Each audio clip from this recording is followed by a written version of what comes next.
Good afternoon to one and all. Before I start, I would like to thank Omnix Group for giving me this opportunity to present my work and represent India on a global level. My presentation is on nanofuels.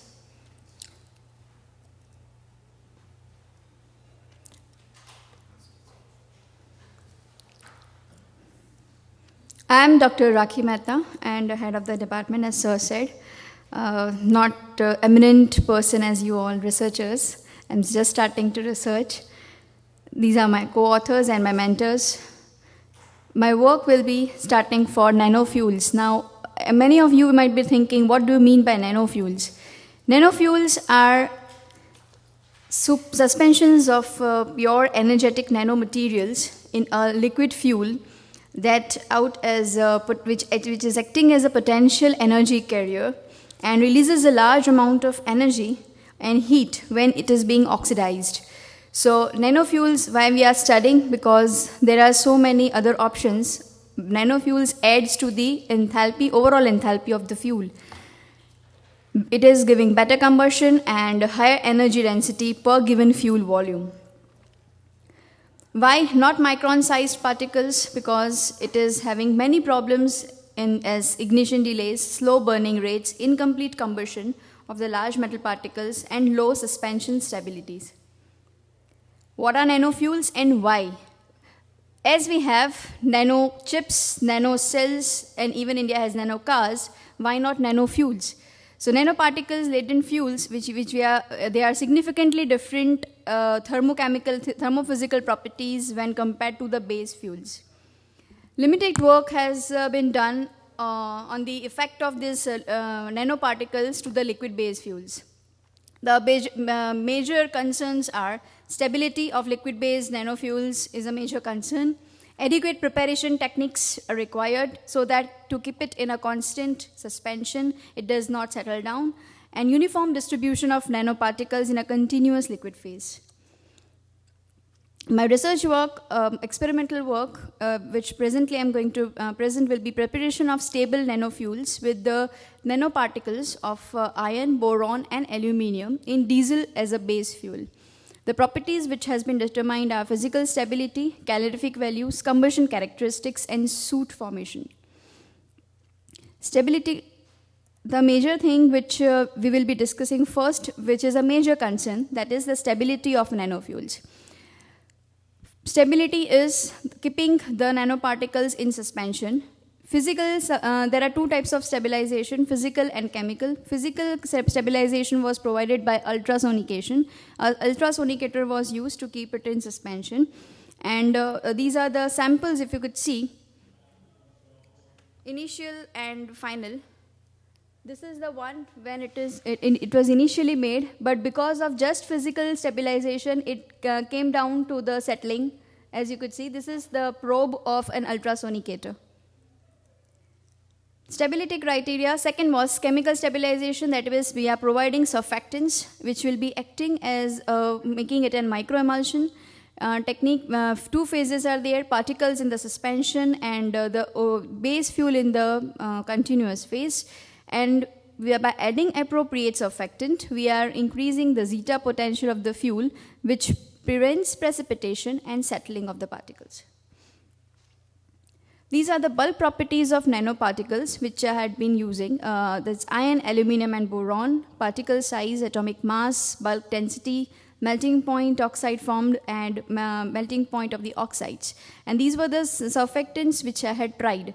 Span 80, 20, twin 80, twin 20, and out of them span 80 gave the best stability for the suspensions. These suspensions once made, first was tried, the iron suspension was tried because it is having maximum bulk density, and these are the spectrophotographs taken with a UV spectrophotometer. And the first peak is of 0.5 weight percent, second is This one is of 0.5, this is of 0.25, this is of 0.1. If you could see, the maximum peak which is to be seen is like this. It is giving you the transmittance level and the percentage of stability of the particular particles into this. This is a comparative study. It is a little bit lighter one, but it's a comparative study which shows with respect to time. Absorption with respect to time. These are the nomenclature of the prepared nanofuels. The name given was A1, A2, A3, A4, and so on. Compositions and the same. Now, in order to determine how the stability continued, backscattering profiles were carried out. Backscattering profile was done with the Turbiscan Classic MA 2000 apparatus.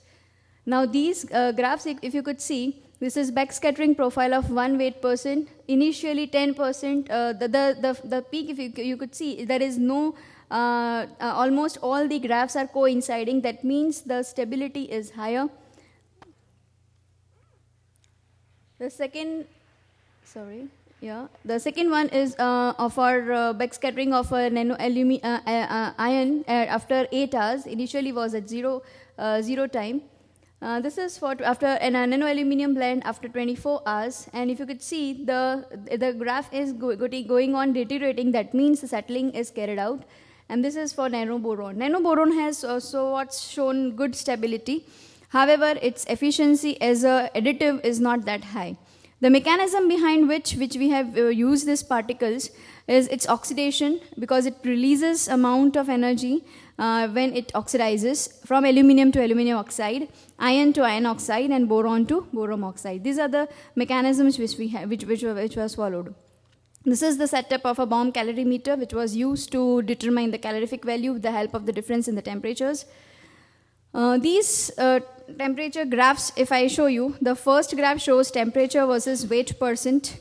As the temperature percentage of particle increases, the rate of increase in temperature difference is increased.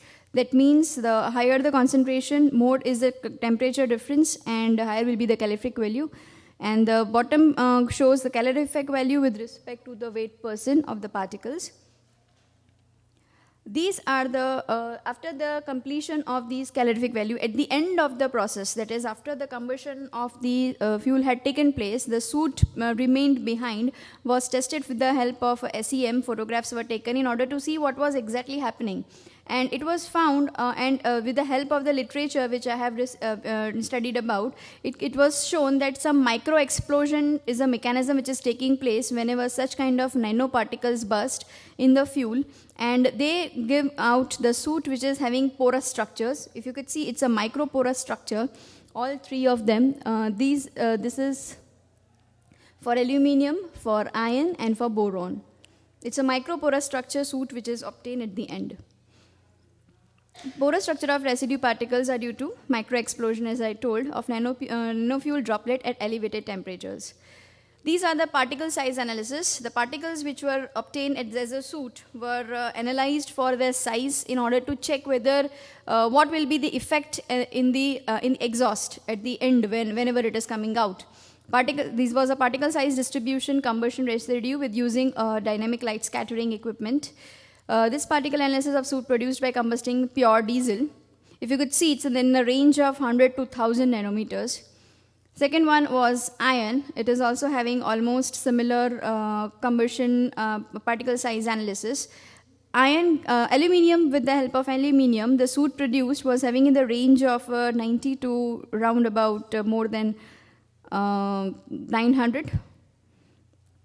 And particles for boron, it was very less rather, in the range of 500. Summing this up, the conclusion comes out to be, when you use span 80 with the 0.1% of surfactant, F1 to F4 shows stability for 7 hours.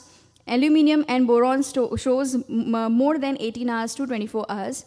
And the backscattering profiles as well as the WIS spectrophotometer graph shows its stability.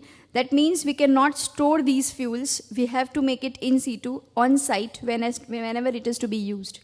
So that is one thing. Average increase of 12.2, 7.4 and 2.45 respectively were obtained with aluminium, iron and boron blends. and the particle sizes were in this range. These are the references which was used for preparation of this particular thing. These are my publications, the recent publications. And before I end, I would like to acknowledge those who were very closely associated. I would first like to thank Department of Science and Technology, Government of India for granting my international travel grant so that I can come here amongst you and present paper. To my college, Sarvajani College of Engineering in Gujarat, India, for supporting me, and my mentors and co-guides for always being a constant support.